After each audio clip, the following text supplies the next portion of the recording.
This is my 28th video in my Color and Light series where I'm going to talk about two-point perspective made simple. And it's in my book, Ellen's Guide to Drawing Shapes on Amazon. In the last several videos, I talked about one-point perspective.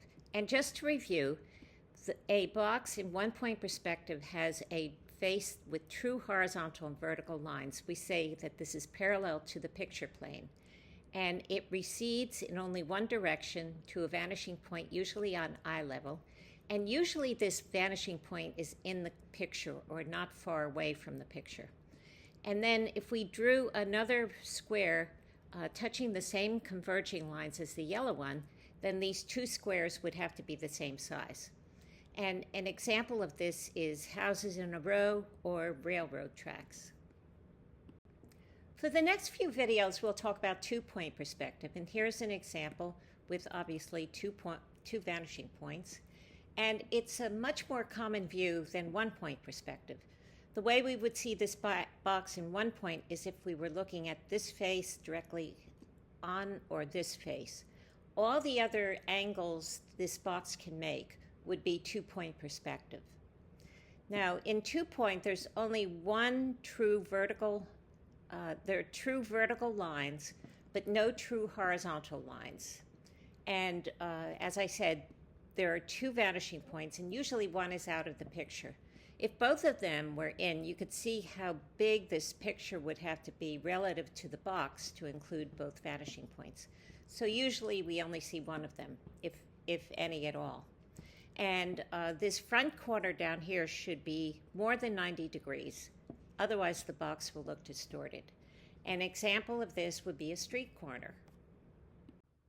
In three-point perspective, the box is stretched in three directions. And what's notable is this lowest angle here is often less than 90 degrees. So if you use this angle in two-point perspective, then it begins to look like three-point perspective.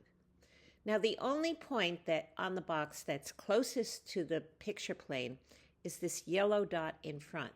There are no true horizontal and vertical lines. And the two vanishing points are on eye level. The vertical vanishing point is on a line perpendicular to eye level, and it lies somewhere between the other two vanishing points. So use this perspective when an object is very big or when the viewer is very close to it, like looking up at a building. Let's draw a box in two-point perspective. So first draw the line and identify the two vanishing points. Then pick a spot in space and connect it to each vanishing point. This angle should be more than 90 degrees so that your perspective doesn't look distorted. Then determine how long you want the front edge to be and connect the top and bottom to both vanishing points. Where do you want the left side? Determine that and connect both ends to the right vanishing point. For the right side, determine where you want it and connect both ends to the left vanishing point. To finish the box, just find the back edge. And don't place that back edge vertically above the one in front, or else they'll appear conflated. In a worm's eye view, we see the bottom of the box. In a bird's eye view, we see the top of the box. And in an eye-level viewpoint, we only see two sides. We don't see the top or the bottom. And make sure you identify these hidden corners in the back. Boxes appear to rotate and move toward each vanishing point. And the flattest boxes are those straddling eye level, like distant houses straddling the horizon. Perspective becomes more dramatic as the object moves away from eye level and as the lower corner approaches 90 degrees. Here are some bad boxes. So you don't want them converging toward different vanishing points. Make sure these vanishing points are on the eye level. The nearest corner, as I said, shouldn't be less than 90 degrees unless you're doing three-point perspective. And the front and back shouldn't line up because then it looks like a hexagon, and the lines shouldn't widen with distance. Here's a good box because you can see that these sides converge toward one vanishing point and these go to another vanishing point. The angle down here is more than 90 degrees. And if you have a bunch of boxes piled up together, they go to vanishing points on eye level, but different vanishing points because they're turned in different directions. Avoid tangent lines like this because it will conflate the two shapes. It's better to have them more separate like this. How far apart should the vanishing points be? Well, when two sides of a house are about equal in length, and the house is centered between the two vanishing points, and the distance between these two vanishing points is about at least twice the size of the diagonal of the paper. Now, of course, the diagonal of the paper could be bigger, but this gives you just a general approximation of the distance between the vanishing points. In this image, one side of the house is half the size of the other one, so the distance between the vanishing points is generally 3 times the diagonal of the paper. When one side of the house is barely seen, it moves even closer to one of the vanishing points, and the distance between these vanishing points should be at least 4 times the diagonal of this paper.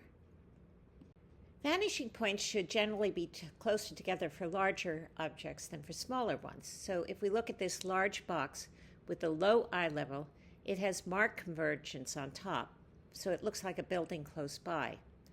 Objects below eye level, which would be these two, appear small because we assume that eye level is about 5 feet up off the ground as if we're standing.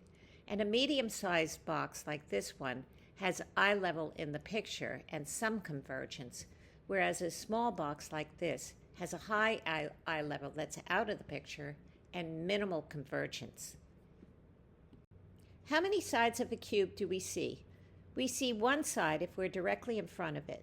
We see 2 sides if we look up or down or side to side, like 1 or 2 point perspective. We see 3 sides by looking up and down and side to side, like 2 and 3 point perspective. We see 4 sides when looking at a cube close by with both eyes from above or below, or more commonly when the front or back is removed. And we see 5 sides if only the front is removed, like looking into an empty box. And we see 6 sides if the box is transparent. We can exaggerate perspective for dramatic effects. So here I drew a house where the 2 vanishing points are very close together, and the doors look like eyes and these look like eyebrows, so it makes it look like a worried house, poor house. And then there's this train that is barreling down the tracks in extreme 1-point perspective. These diagonals exaggerate the difference between the front and the back as if it's traveling so fast that we can barely reconcile the apparent change in size as it approaches us. And then these diagonal lines around the fist suggest that it just broke through a barrier.